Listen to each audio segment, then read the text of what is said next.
د ظلم خلاف جنگ خوخیږي زما د ظلم خلاف جنگ خوخیږي غم ورکی زما بم خوخیږي او بلال غزل به افغان غزل زما د ظلم خلاف جنگ خوخیږي غم ورکی زما بم خوخیږي په نصیحت د ملامت کړم په نصیحت د ملامت کړم زر زمولا زما د رباب تن خوخیږي او اے د رحمان بابا غزل نه قربان اے د رحمان بابا غزل نه قربان زمای په هر دور غرزان خوخیږي او افغان څل واره اختیار ګړما افغان څل واره اختیار ګړما د یو ملنګ بل ملنګ خوخیږي نظم ته ویما اے بادری حق ګړما بادری حق ګړما بادری حق کړما غیرت زوال نه لري ولی کمزور سولي ولی محال نه لري بادری حق کړما غیرت زوال نه لري ولی کمزور سولي ولی محال نه لري درمان سے ولی تاریخ د هیر کا پښتون برباد ولی شو ولی دنیا وس شوي پروریا وس شوي ما خو پدی دور کی ما خو پدی جبر کی ما خو پدی دور کی ما خو پدی جبر کی عبدالرحمن غفتو یو خالد خان می غفتو ما خو بدی دور کی ما خو بدی جبر کی عبدالرحمن می غفتو خالد خان می غفتو ټول عمومي شاعران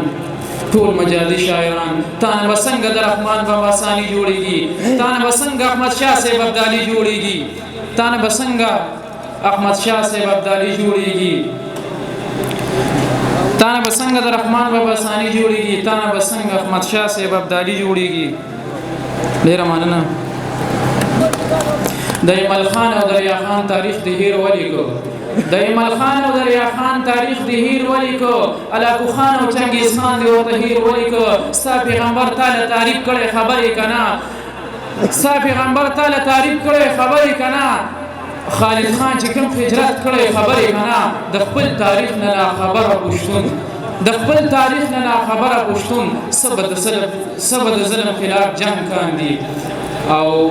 افغان پرېږده دا سړی خبرې دا نوې نسل دی نوې رنګ کاندي یو غزل درته وایم پېښور کې ملګري د هغوی په بخښنه غزل مې شرطه نه دی ویلی چې طلب مې د صدبرګ وې یا کاروان چې طلب مې د صدبرګ وې یا کاروان نه به زه وې نه مې نوم نه مې نشان سرلوړي مې ستا په عشق کې د جانانه سرلوړي مې ستا په عشق کې د جانانه نه چې سیم او زر د کوز یا د اسمان لرې واره عقوبت زما سینګار د هوښیارېږم دې سره سخت مې شي کامران که زما ګوتې سسپار تا ته ښکارېږي که زما ګوتې سسپار تا ته ښکارېږي زه به یې پرېږدم لرم لا توان او په باطله یې اواز د حق بلند کړو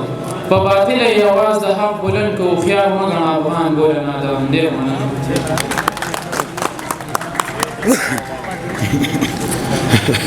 زه په څه پوهېږم ماله څه راځي ستا په شان بانې خو ماله نه راځي تاله چې درځمه بانې جوړې کړم ستا نه چې راځمه بانه نه راځي محمد فاروق اورکزی رابلم چې راشي او تاسو ته خپل کلامونه وړاندې کړي محمد فاروق اورکزی